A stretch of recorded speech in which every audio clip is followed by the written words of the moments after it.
यहोशू अध्याय 18। यहोशू अध्याय 18। फिर इस्राएलियों की सारी मंडली ने शीलो में इकट्ठी होकर वहां मिलाप वाले तंबू को खड़ा किया, क्योंकि देश उनके वश में आ गया था और इस्राएलियों में से 7 गोत्रों के लोग अपना अपना भाग बिना पाए रह गए थे। तब यहोशू ने इस्राएलियों से कहा, जो देश तुम्हारे पूर्वजों के परमेश्वर यहोवा ने तुम्हें दिया है, उसे अपने अधिकार में कर लेने में तुम कब लोग ढिलाई करते रहेंगे?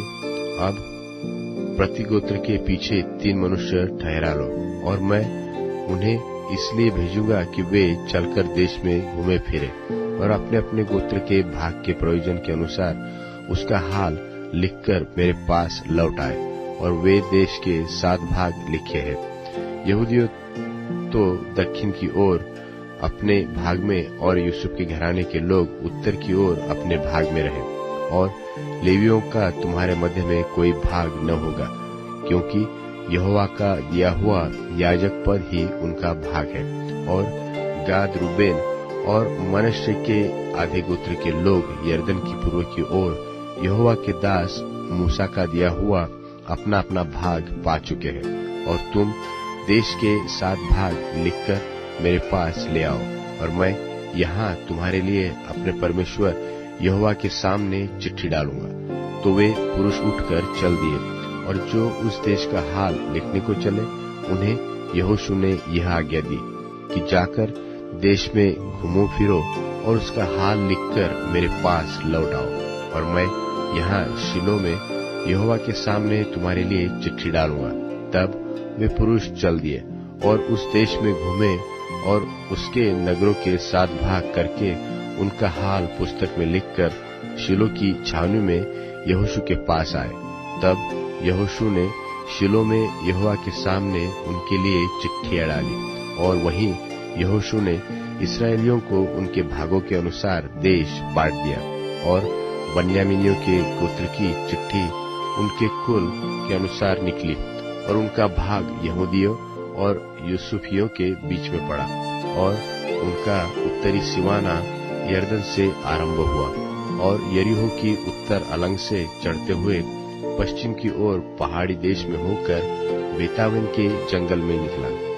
वहां से वह लूज को पहुंचा, जो बेतेल भी कहलाता है, और लूज की दक्षिण अलंग से होते हुए निचले बेथोरोन की दक्षिण ओर के पहाड़ के पास हो अत्रोदार को उतर गया। फिर पश्चिमी सिवाना मुड़ के बेथोरोन के सामने और उसकी दक्षिण ओर के पहाड़ से होते हुए किरियतबाल नाम यहूदियों के एक नगर पर निकला, जो किरियत्यारीम भी कहलाता है। पश्चिम का सिवाना यही ठहरा। फिर दक्षिण अलंग का सिवाना पश्चिम से आरंभ होकर किरियत्यारीम से सिरे से निकलकर नेप्तोह के सोते पर पहुंचा और उस पहाड़ के सिरे पर उतरा जो हिम्नोम के पुत्र की तराई के सामने और रपाइम नाम तराई की उत्तर ओर है। और वहां से वह हिम्नोम की तराई में अर्थात यबूसी की दक्षिण अलंग होकर एनरोगेल को उतरा। वहां से वह उत्तर की ओर मुड़कर एनशेमेश को निकलकर उस गलीलोत की ओर गया जो अदुमीम की चढ़ाई के सामने है। फिर वहां से वह अबेन के पुत्र बोहन के पत्थर तक उतर गया।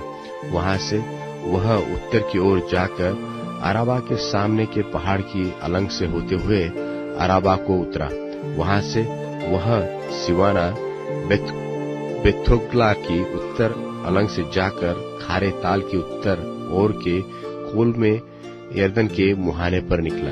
दक्षिण का सिवाना यही ठहरा और पूर्व की ओर का सिवाना यरदन ही ठहरा। बन्यामीनियों का भाग 4 ओर से सिवानों सहित उनके कुलों के अनुसार यही ठहरा।